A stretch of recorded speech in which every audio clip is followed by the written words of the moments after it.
Oh, hey everybody, good morning. We are live, thank goodness. This is another episode of Sunday Brunch Book Club. This is episode 2 of Always Running.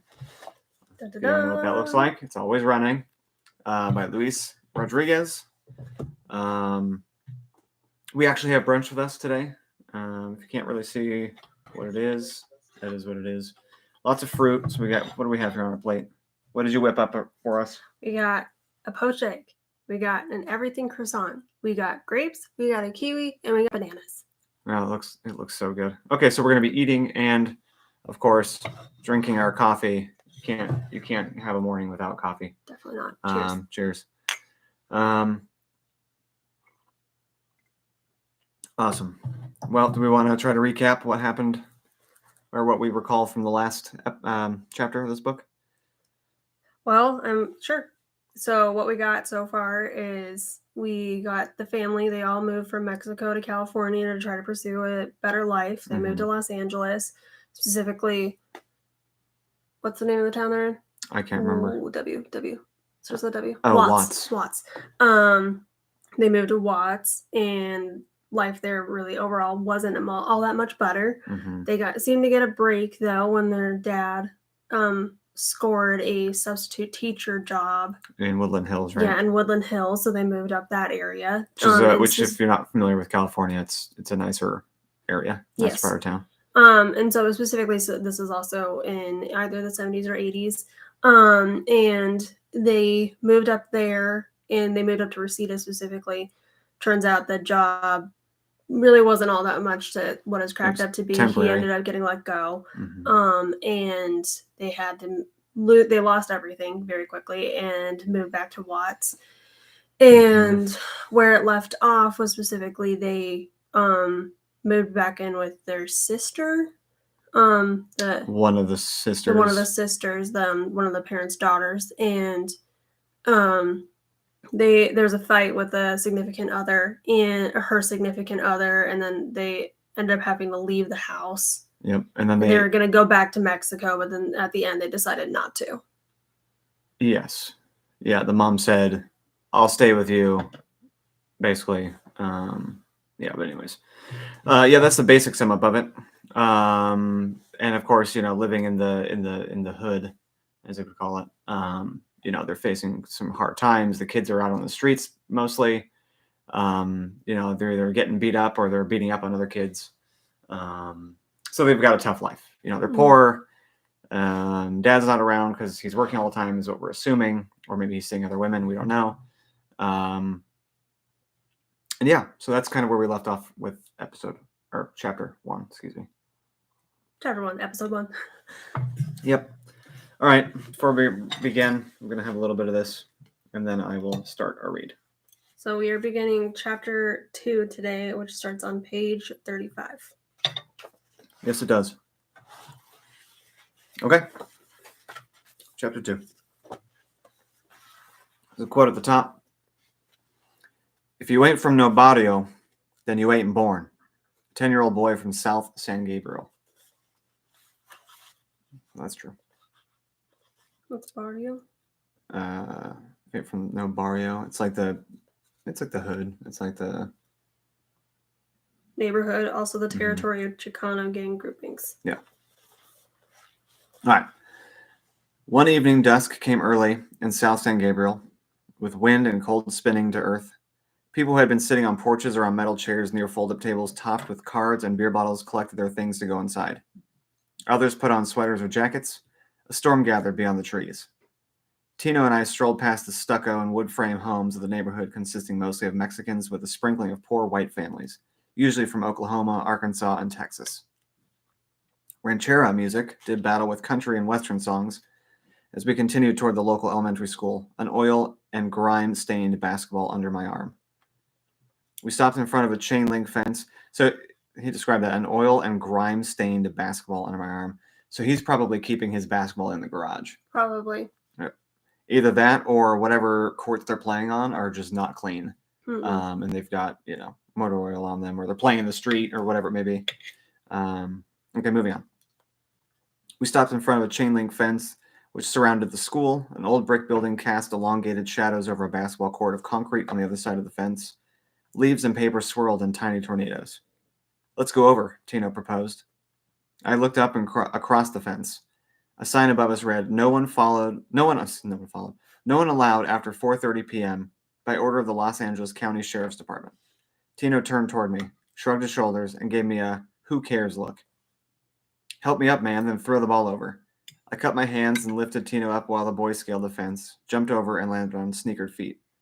Come on, Luis, let's go, Tino shouted from the other side. I threw over the basketball, walked back a ways, then ran and jumped on the fence, only to fall back. Although we were both 10 years old, I cut a shorter shadow.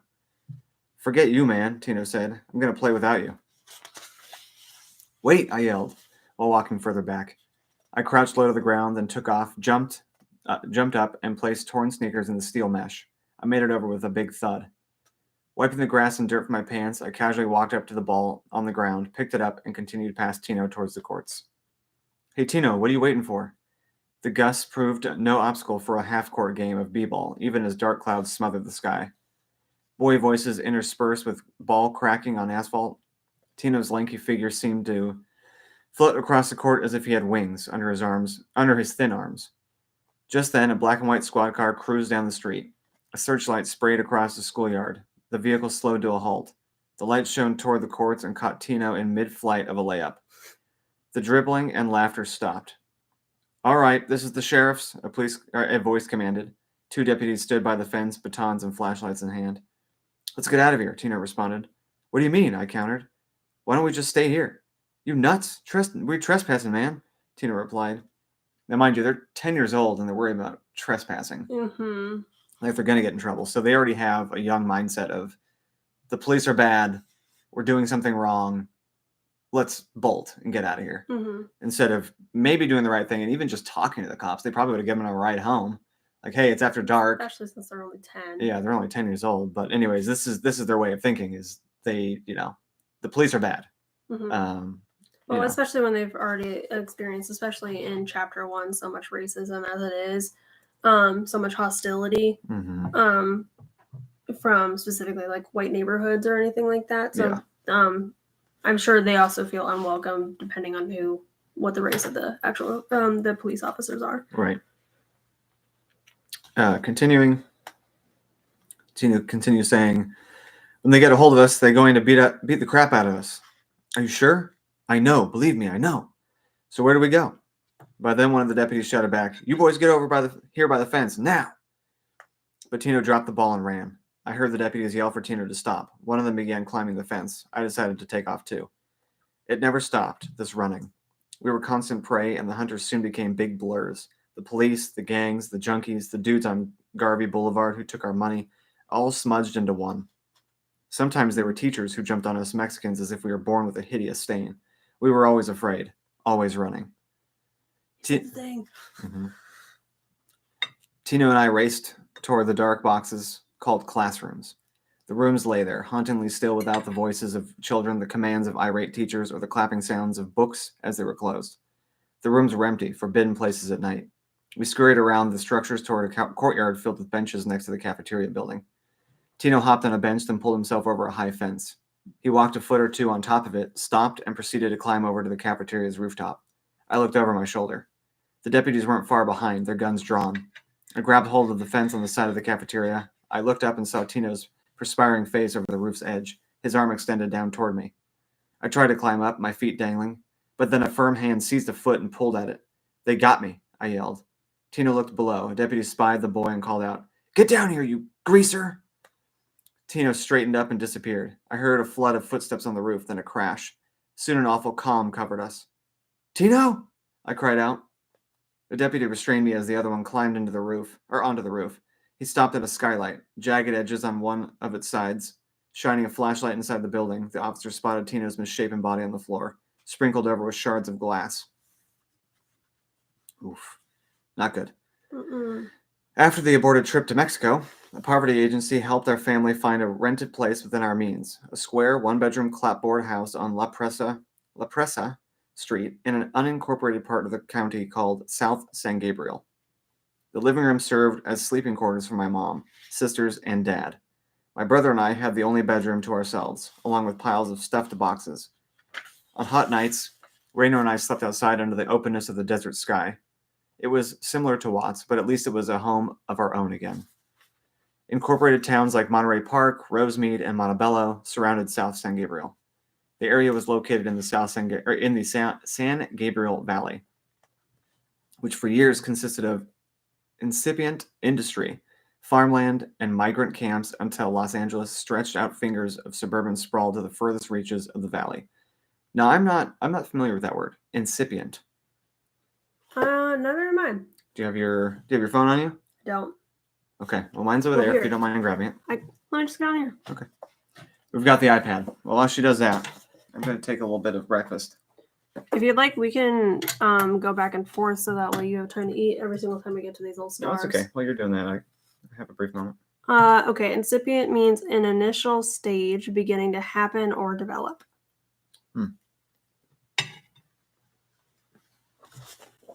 Okay. So, early LA. Yeah. Consisted of incipient industry. So, industry that would start up LA. You good? Grape juice spraying your throat. Fuming. Uh-huh. Yep. I did that earlier. Oof. All right. There used to be a cornfield not far away from our house on La Presa Street. I remember playing there with my friends. Once, though, a farmer came at us with a loaded shotgun while we swerved and pivoted out of his range through the stalks of corn.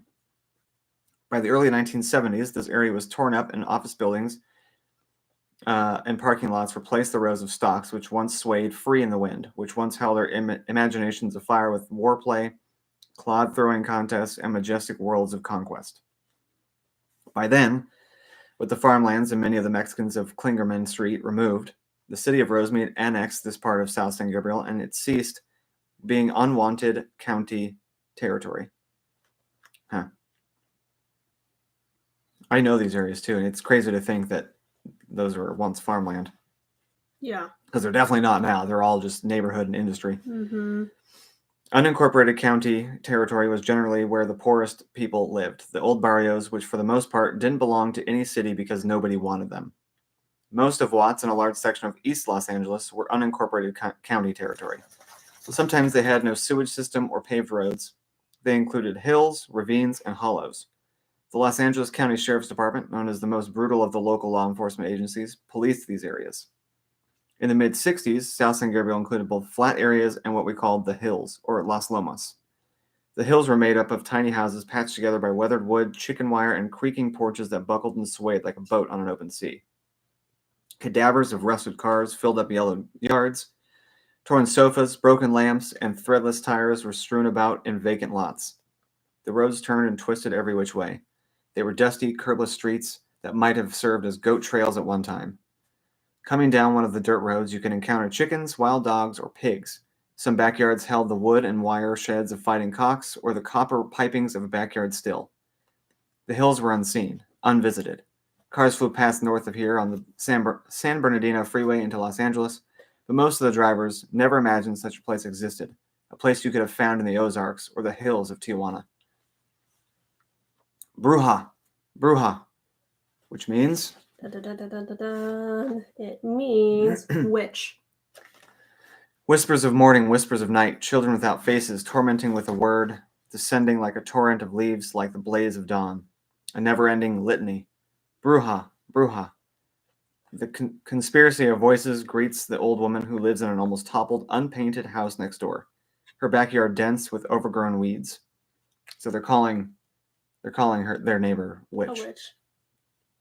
They say that she is a witch. The children hide in bushes or behind fences and taunt her as she lumbers outside to put out trash or water her grassless yard. Bruja! They sling dirt clods at her feet, tease her to tears, dare her to strike away at this cancer of childhood that makes her last days alone in this clapboard cottage feel like the hell fires she herself condemns the voices to. By the way, this is Khaleesi. You have not met her before. Is her little Shiba Inu. Hi, baby. Obviously named after the famous Game of Thrones character, which hopefully we'll read next, if I have my way. If you have your way. I'm sure we will. Just a long read. Hmm. The old woman grabs a trash can lid or a broom and pursues the children who scamper out of the way, laughing and jeering as she creaks in her bones. One Halloween, the woman offers the neighborhood children cookies, but the talk is she made them with cyanide. Nobody eats the cookies, but soon all the cats in the neighborhood vanish, and nobody knows why.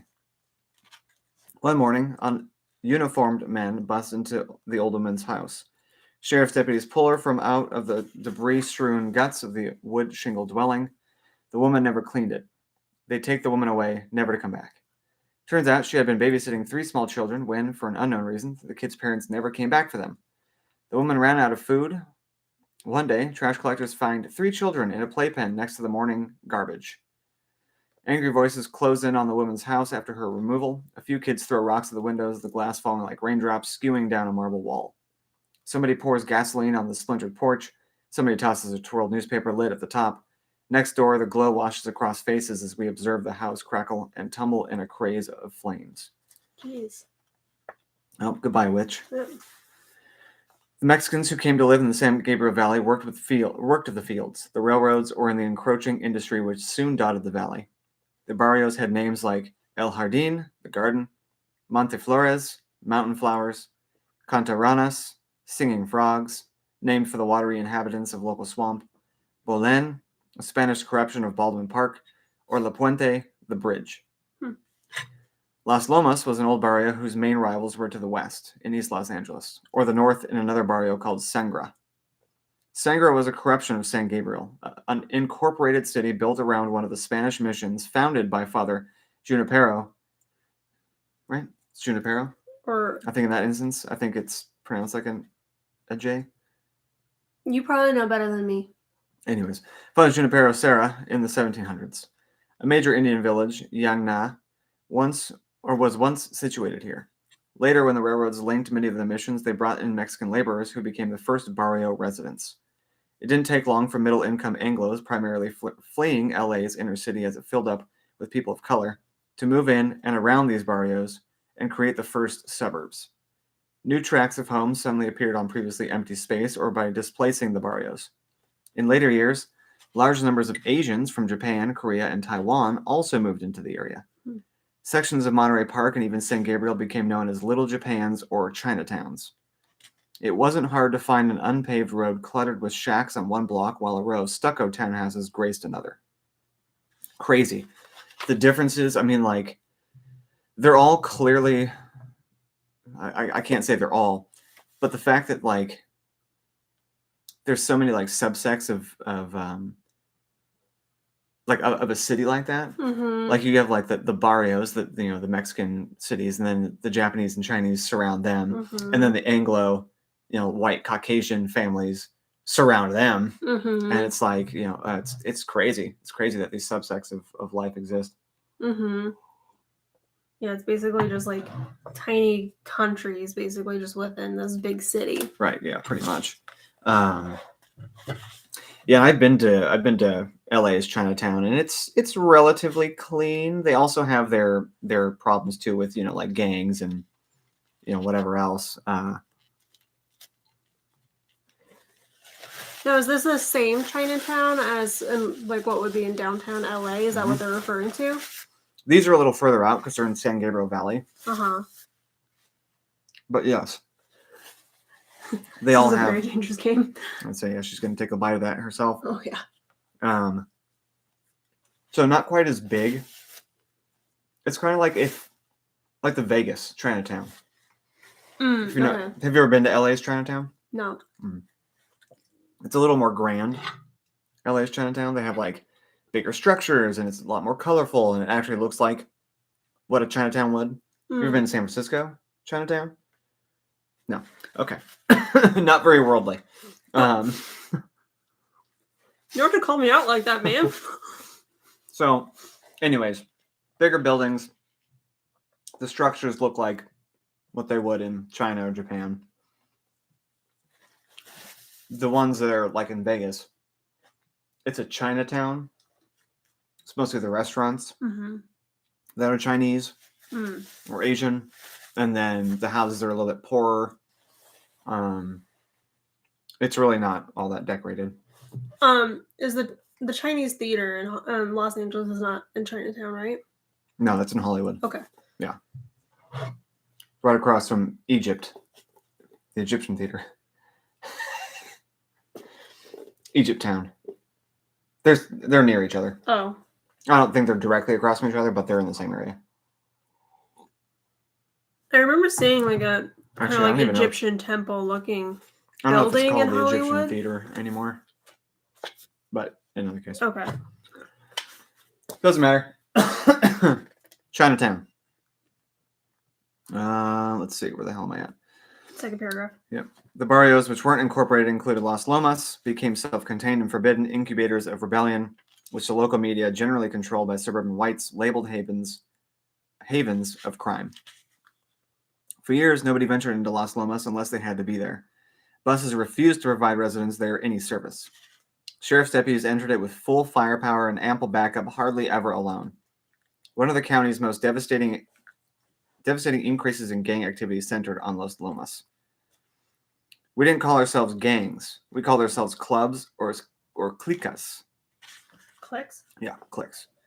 In the back lot of the local elementary school, about a year after Tino's death, 5 of us gathered in the grass and created a club. The Impersonations.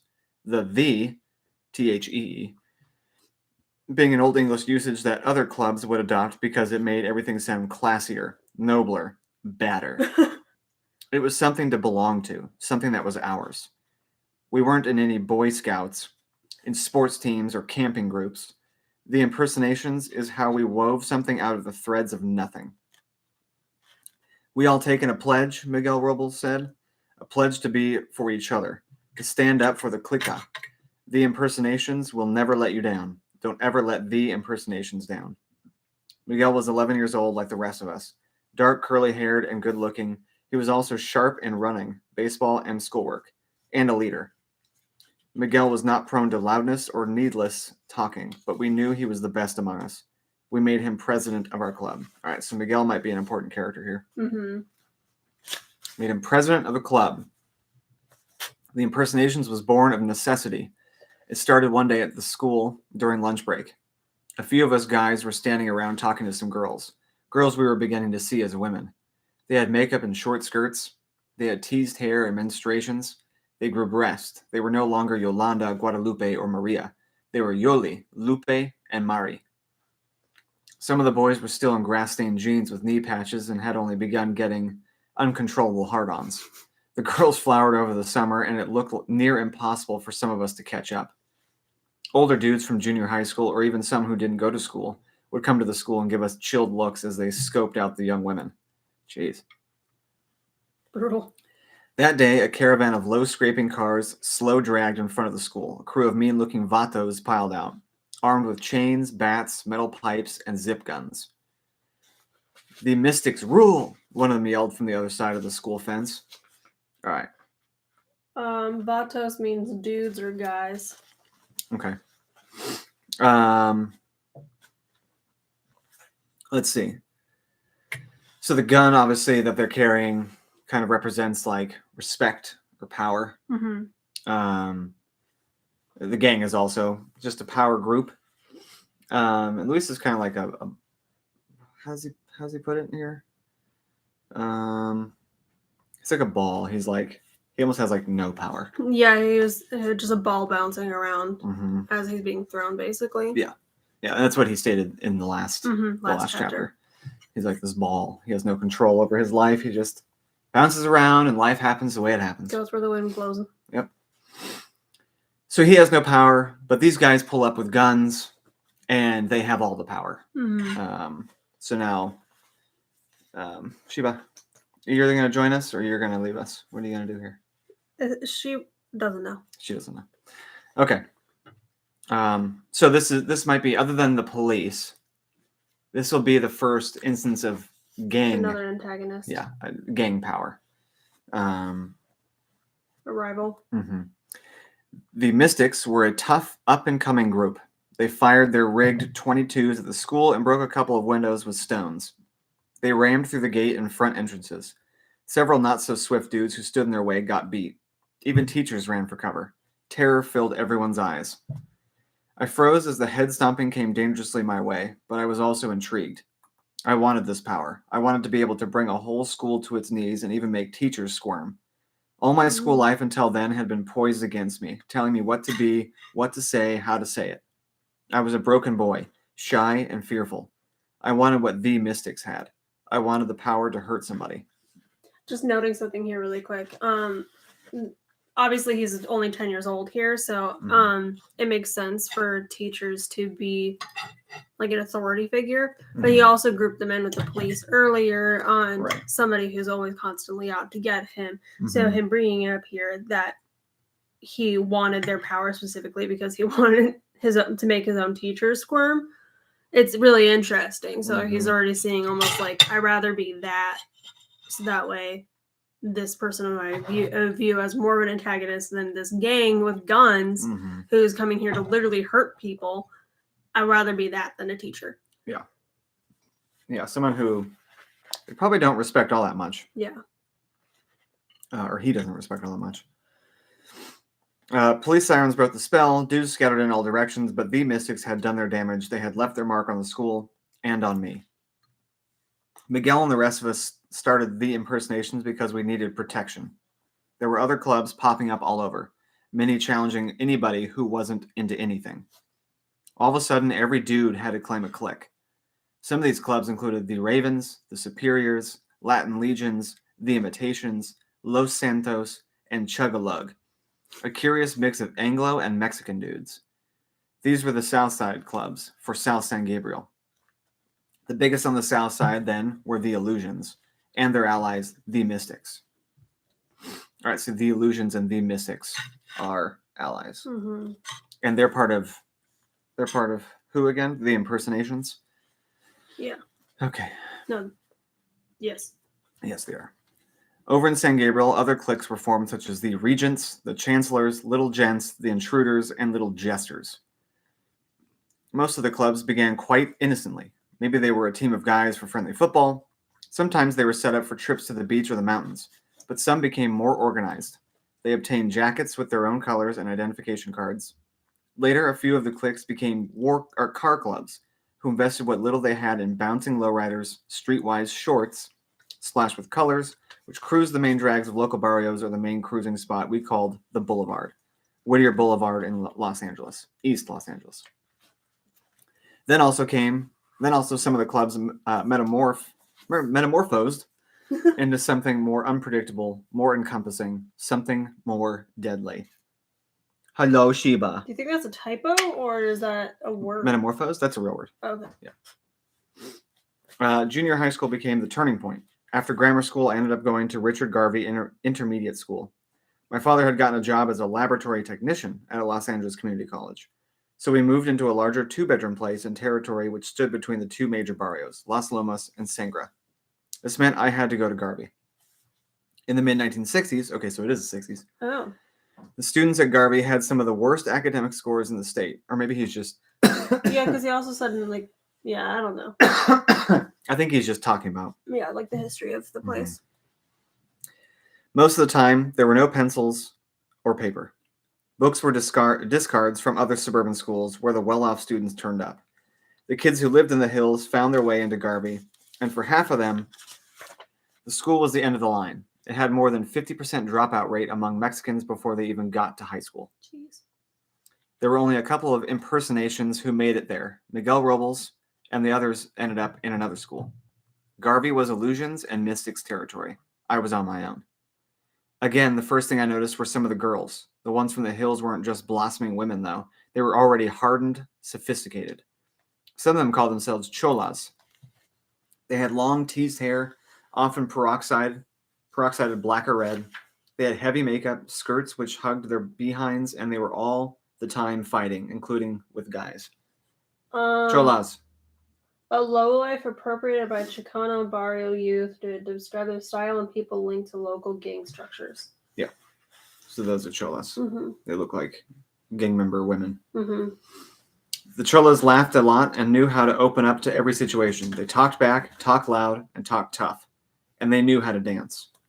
A few East LA people who moved into the hills brought the East LA style with them. They were federally subsidized housing projects not far from here called Maravilla. It was so named in the 1920s when Los Angeles city officials rebuilt the downtown area and got rid of the Mexicans in the inner core by offering land on the far outreaches of town for $1. Ouch. That's crazy. Like, just get out of here, go buy property somewhere else. Here's land for $1. And of course, California is a desert, so it probably wasn't great land. Mm-mm. When the Mexicans got wind of this, they exclaimed, "Que maravilla! What a marvel!" And the name took. My first love at 12 years old was a girl from Maravilla named Elena, a chola who came to Garvey all prendida. She didn't just know how to kiss, but how to take my hand through sections of her body and teach a preteen something of his own budding sexuality. Prendida. Slang for lit up or eager. All right, she came to Garvey eager. At Garvey, the dudes began to sport cholo attire, the baggy starched pants and suspenders over white t-shirts, the flannel shirts clipped only from the top button, the bandanas, and small brim hats. It was hip. It was different. And it was what the cholas liked. This is what I remember of junior high. Cholas who walked up the stairs in their tight skirts revealing everything and looked down at us, smiling at their power. Bloody Kotexes on the hallway floor. Gross. Gang graffiti on every available space of wall. Fires which flared from restroom trash bins. Fights every day, including after school on the alley off Jackson Avenue. Dudes who sold and took drugs, mostly downers and yeska. But sometimes heroin, which a couple of dudes shot up in the boys' room while their homies kept a lookout. Yet most of the Mexican girls weren't cholas. Their families still had strong reins on many of them. Mexicans were mostly traditional and Catholic. Fathers, mothers, or older brothers would drop off these girls and come get them after school, so no perceived harm would come their way. One of them was Socorro from Mexico, who was straight and proper, and tried to stop me from being a cholo. I asked her to become my girlfriend when word got around she liked me, and Elena had left me for Raton, a down dude from the hills. They're trash, Socorro would often say in Spanish about the cholilos. If you keep hanging out with them, you can say goodbye to me forever. I liked her, but we didn't last too long as a couple. I didn't want to be straight and proper. My next girlfriend was Marina, a girl from Lomas, who had one of the highest peroxided teases on her head with blonde streaks that accentuated her dark face. It was at Marina's urging that I obtained my first tattoo. A dude named Angel, or probably Angel, charged $5. Really? Mm-hmm. Oh. Charged $5 for an... Yeah, I've heard it pronounced Angel. Interesting. Charged $5 for an hour's work beneath the school's bleachers. I'll just call him Angel. They were crude, unadorned hand etchings. Angel used sewing needles, sterilized by placing them over a match flame. He then tied a tight wound of sewing thread on the end. Enough of the needle's point stuck out to penetrate below the skin. Angel dipped the needle into a bottle of black India ink, allowing the thread to soak it up. Then he punctured the skin with quick up and down motions, filling the tiny holes with ink from the thread. I got the tattoo on my upper right arm. It was an outline of a cross beneath the words, Mi vida loca. We drove teachers nuts at Garvey. A number of them were sent home with nervous breakdowns. We went through 3 teachers and 5 substitutes in my homeroom, my first year at the school. One of my teachers was a Cuban refugee named Mr. Enriquez. We made him wish he never left the island. He could hardly speak English, and when he spoke Spanish, it was a sure sign we were in trouble. Every morning, Mr. Enriquez entered the class and got bombarded with spitballs and jelly beans. Sometimes he'd turn around to write something on the chalkboard, and everyone would drop their books all at once. Often you can find Mr. Enriquez with his head on his desk, cursing into folded arms. Then there was the science teacher, Mrs. Krieger. She must have been 80 years old or more. It took her half the class period to walk up the stairs and down the hall to her classroom. By that time, most of the class was gone. Once, as she creaked around to write something on the chalkboard, we threw her rain-stained, beat-up encyclopedias, which were as ancient as she was, out the windows. Then we threw out the desks and chairs. Before long, most of Mrs. Krieger's classroom was scattered across the front lawn, and she didn't realize it until a school official ran puffing up the stairs to investigate what the hell was going on. There were many good teachers, but some of the others appeared to be misfits, such as the gym instructor who looked like a refugee from the Marines. He shouted commands even in normal conversation, was always dressed in shorts, and never failed to have a stainless steel whistle hanging from his bull neck. The shop teacher was Mr. Stone, who acted exactly as if he were carved out of a thick piece of gray granite. He dealt with us harshly, always on his guard. But one day, we broke through his defenses. The shop class was inside an old bungalow at the back of the school. The front door had Las Lomas spray painted on the outside, followed by the words Consafos, the Cholo term that signified nobody could mess with us if they valued their life. Mr. Stone was inside showing our class how to cut a piece of wood on a rotary saw. Then Elias, one of the vatitos, started a racket from the back of the room. Mr. Stone turned to discipline him, but he forgot to turn off the saw. It sliced away at the board, then his finger. Man, what a mess. Mr. Stone turned a sickening pale color as soon as he realized what had happened. Vatitos. Did you look it up? Little man. He was one of the little men. God damn it, he yelled. God damn it, as his face wrinkled with every throb of pain. An ambulance came and rushed Mr. Stone away. School officials shoved everyone else, into another classroom until they could hold meetings to determine who to blame. But Elias and I sneaked out and returned to the woodshop bungalow. The door was still open. We foraged through the piles of sawdust and wood pieces and found Mr. Stone's finger. It looked purplish with dried blood and bone chips on one end. Elias carefully placed it inside an empty cigar box. For weeks we kept the finger in Elias's locker.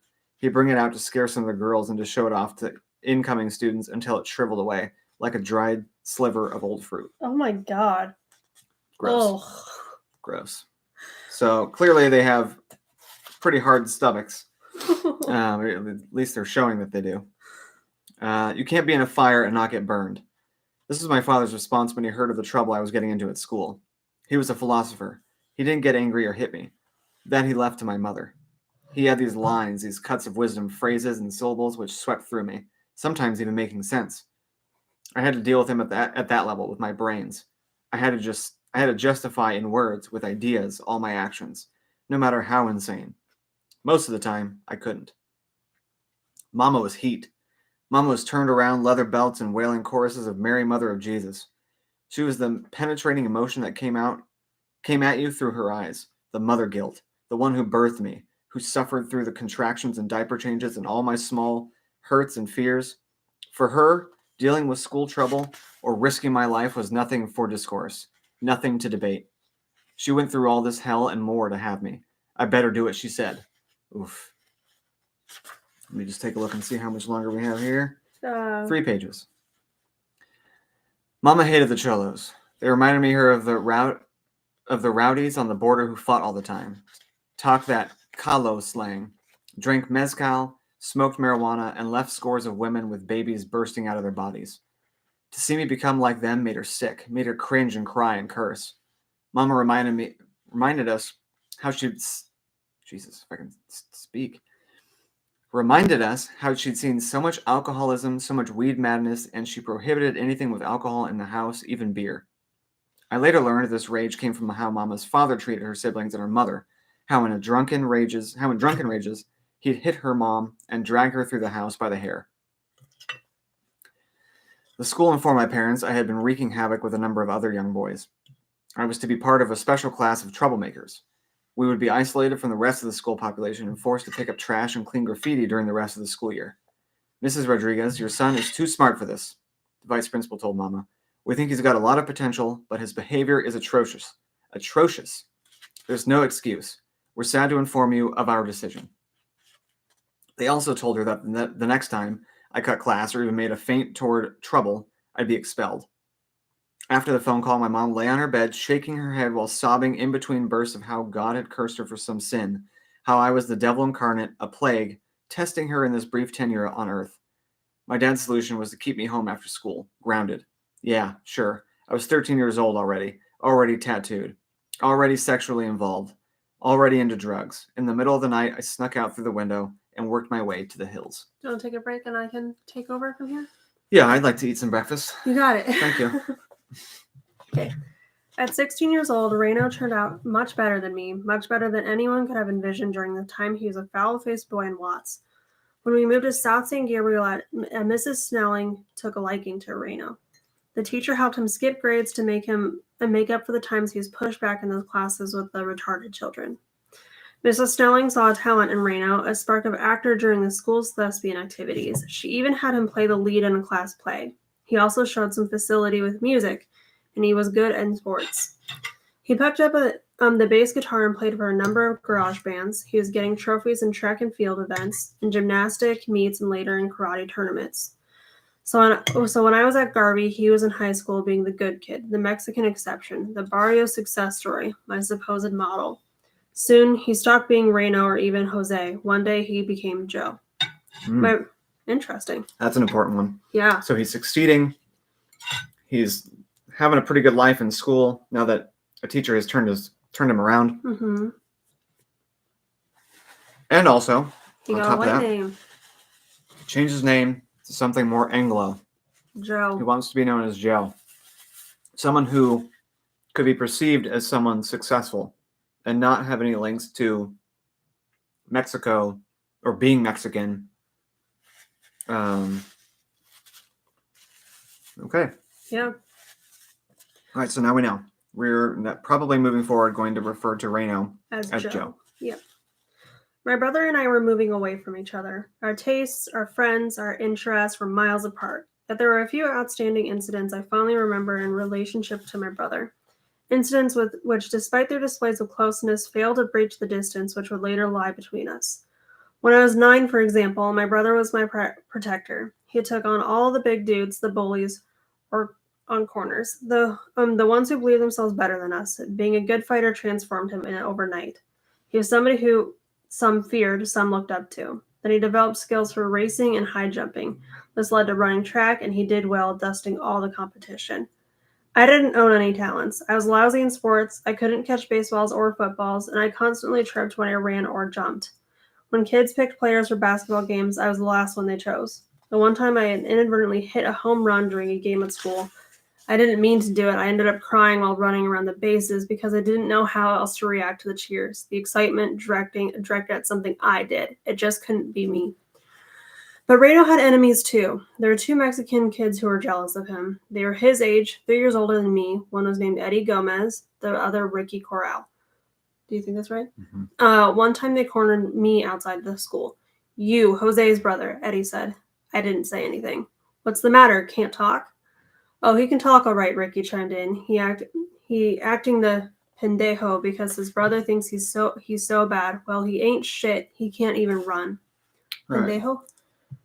Pendejo is a stupid person. Okay, and stay over there because we have another one. Yeah, Jose's just a lambiche, a kiss ass. That's probably what it means. It sounds like it if they describe it afterwards. Yeah. Eddie responded, they gave him those ribbons and stuff because he cheats. That's not true, I finally answered. My brother can beat anybody. Oh, you saying he can beat me? Eddie countered. Sure sounds like he said that, Ricky added. I'm only saying that when he wins those ribbons, está derecho. He's straight on the mark, I said. It sounds to me like you're saying he's better than me, Eddie said. Is that what you're saying, man? Ricky demanded. Come on, is that what you're saying? I turned around and beneath my breath mumbled something about how I didn't have the time to argue with them. I shouldn't have done that. What'd you say? Eddie said. I think he called you a punk, Ricky agitated. You call me a punk, man? Eddie turned me around. I denied it. I heard him, dude. He said you a punk-ass puto. That means bitch, right? It's a male prostitute or a male whore. Ooh. Ricky continued to exhort. The fist came at me so fast. I don't even recall how Eddie looked when he threw it. I found myself on the ground. Others in the school had gathered around me by then. When a few saw it was me, they knew it was going to be a slaughter. I rose to my feet. My cheek had turned swollen and blue. I tried to hit Eddie, but he backed up real smooth and hit me again. Ricky egged him on. I couldn't hear the excitement in his voice. I could hear the excitement in his voice. I lay on the ground, defeated. Teachers came and chased the boys out, but before Eddie and Ricky left, they yelled back, Jose ain't nothing, man. You ain't nothing. Anger flowed through me, but also humiliation. It hurt so deep I didn't even feel the fracture in my jaw, the displacement which would later give me a disjointed, lopsided, and protruding chin. It became my mark. Man, I'm only like 3 pages in and I'm already just like becoming an idiot. Later when I told Reno what happened, he looked at me and shook his head. You didn't have to defend me to those dudes, he said. They're assholes. They ain't worth it. I looked at him and told him something I never ever told him again. I did it because I love you. If you want, I can finish this up. No, it's okay. I can do it. I need to become a better reader. Better out loud reader. Yes. You're a fine reader. Thank you. Even though you give me crap for reading young adult. Mm-hmm. Anyways, along the spine of the night, through the shrubbery on the coarse roads, past the peeling shacks, past the walls filled with the stylized writing that proclaimed our existence, past La India's shed where La India's shed where boys discovered the secret of thighs and the din of whispers, past Berta's garden where herbs and midnight incantations, past the Japo's liquor store. Where am I looking? Middle of the first Past paragraph. the Japos. Past the Japo's The liquor Japanese store. guy. Oh. Past the empty lots scattered around the barrio we called the field, overlooking Nina's house, pretty Nina, who lavished our dreams. There you'd find the newest and strongest clique. There you'd find the animal tribe. We lingered in the dust. Clavo, Willow, Chicharron, and I. It might be Wilo. Whatever. Chicharron and I. Chicharron. Chicharron. And I. We walked through the streets in pairs with a rhythm, slow like a bolero. Wasn't the bolero? I thought we had heard this. I think we heard that word too. Yeah, a slow ballad or dance. Okay. I had on a t-shirt cut off at the shoulders with the animal tribe and Old English lettering on the back written in shoe polish and a long pair of county jail pants called counties over a couple of black Tijuana sandals. Clavo, Wilo, and Chicharron and I, we picked up cigarettes at La Marqueta. We strutted like soldiers and stopped for a... Let me try that again. We strutted like soldiers and stopped for a while to look into the small storefront church where Spanish-speaking holy rollers squirmed and shouted in their seats. Clavo, Wilo, and Chicharron and I were Los Cuatro del Barrio, the younger dudes, 13 and 14, who got swept up in the fast, tumultuous changes between the cliques and clubs in the area. The animal tribe was taking over everything. It did it through war, through reputation, through the strong leadership of two key families, the Lopez brothers and the Dominguezes. The first Lopez brother got hooked up with the two Dominguez... The five Lopez brothers got hooked up with the two Dominguez brothers and their four sisters. Lydia Dominguez ended up marrying Joaquin Lopez, the tribe's president, and this continued to pull the various groups into one huge clique. The illusions and mystics were gone. The other clubs were also disappeared as the animal tribe consolidated them in as well. Even the impersonations vanished. Miguel Robles joined the tribe and later became one of its generals. The tribe although based in the hills, pulled in dudes from all over South San Gabriel, even from areas east of the hills like Moscatel Street, Bartlett Street, and Earl Avenue, which had long-running feuds with Las Lomas. Joaquin Lopez was the leader, El Mero Chingon, the top dog, as we'd say. Clavo, Wilo, Chicharron, and I were the peewees, the youngest set who stood outside the tribe meetings held in the fields or in the baseball diamond of Garvey Park, located looking in until we could collect more experience and participate wholly with the others. Sometimes we were allowed to witness the line. This is where new initiates were forced to run through 2 rows of tribe members, absorbing a storm of fists and kicks. Inevitably, somebody used brass knuckles, and some dude would end up with cracked ribs. All right, so this is like their gang initiation. Yeah. You run through the line of dudes, you get socked and kicked and whatever, and if you can not only survive that but tough it out, then you become part of the gang. What is it called? Like the frat initiation process where you just I don't recall. Okay, it's basically like that. I can't remember what that term is either, but it sounds like that. Yeah. Okay. We tried being the Southside boys for a short time while we were in Garvey School, getting brown and gold jackets and crashing parties and dances. We got into trouble with dudes from Sangra who objected to us embroidering the term South Sangra on their jackets. There's only one Sangra, Chava from the Sangra Diablos told us one night at the quinceañera. He had a small brim hat and leaned on a silver inlaid porcelain tipped mahogany cane.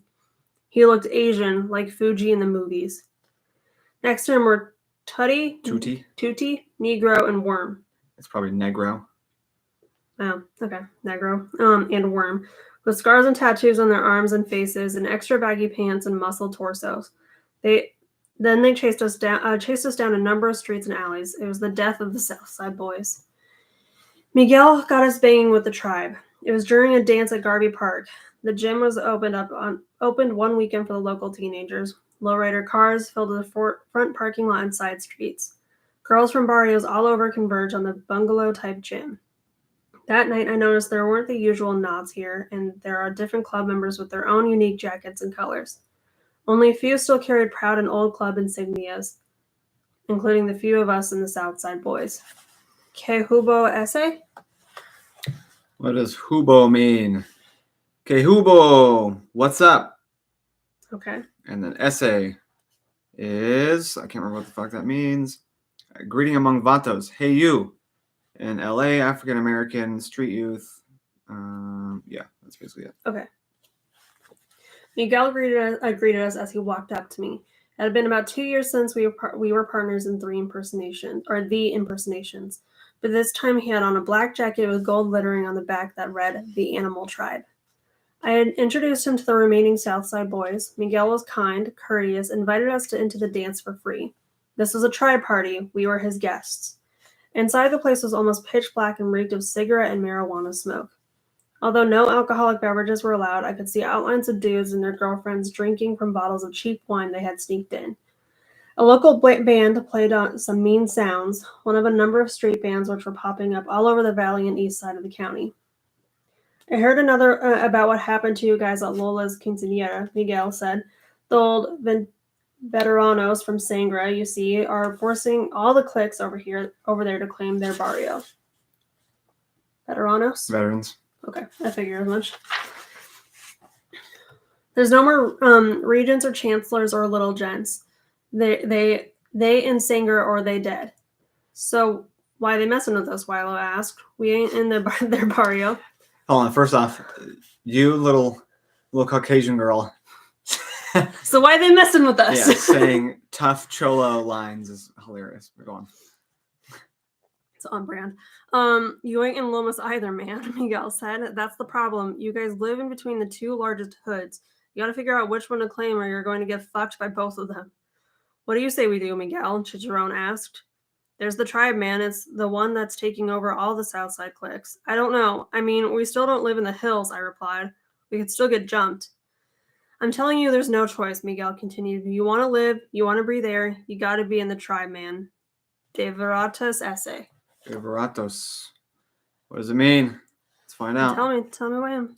Tell me now. De Veritas. The real truth. Okay. That night we took off our Southside Boys jackets and met with Joaquin, his brothers Ernie and Gregorio, and a few other dudes in Rucas from the other tribe. Rucas. We're gonna get real familiar with all these terms. Rucas, barrio woman, literally means old lady. Okay. They were in the darkest part of the park, beyond the gym dance area. Some of them had containers of pills they called colis or blancas. Colis was short for coloradas, which meant reds or downers. Blancas stood for whites, uppers. Miguel talked to Joaquin and Ernie separately for a while about us coming in. Gregorio and the others stayed with us. I looked over to one side where I thought I heard a girl's muffled voice. There seemed to be a figure on top of somebody, going up and down on a body laid out on the ground, moaning with every motion. Gregorio eyed me, just staring. Finally he spoke. She's being initiated into the tribe. Then he laughed. Nice. And that's it. That's the end of chapter 2. Okay, well, so he's still early involved in the gang life. They haven't really become a gang yet.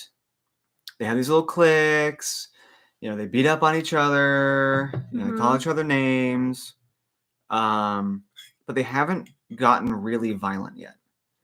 And I think it's because it's still all these, younger kids. There's still some older people, forming cliques. But it's like high school kids and middle school kids and whatever. So they haven't really gotten violent yet. This is like the start of like the LA gangs, sort of. So I'm wondering what's going to be the propellant of getting more violent. Well, so because this gang is getting big and bigger and bigger. It's like the animal tribe and the Sangras. Yeah, the Sangras, and that's it. Yeah, so I mean, it's gonna come to a head here because it seems like where they are right now, like, is basically just kind of like the dividing line between these two gangs. So it's gonna end up in war soon because they're gonna meet. Yeah. They're starting to converge on themselves, and that's where it's probably gonna hit. Yeah, and they're gonna be after territory. They're Exactly. gonna be after reputation. So. Yeah, I'm curious because he even made that point too. He's like, well, I don't live in the hills where the animal tribe is mostly, dominating. He's like, if I'm going to be living in my neighborhood and I'm representing myself as an animal tribe member. Well, I live in Sangra territory. I can't. Or at least closer to Sangre territory, because he's not necessarily right. even in He's still in between. Yeah, he's still in between. But he's going to get absorbed one way or another. Yeah. And who's it going to be? The fastest growing gang, or someone who is lesser than? Yeah. Or what they view as lesser than? Yeah. Yeah. Well, it seems like, especially right now, based off the description that he gave of the animal tribe and everything, is that it seems a little bit more put together, a little bit more organized, and with better leadership. And it seems like probably also to higher numbers. Yeah.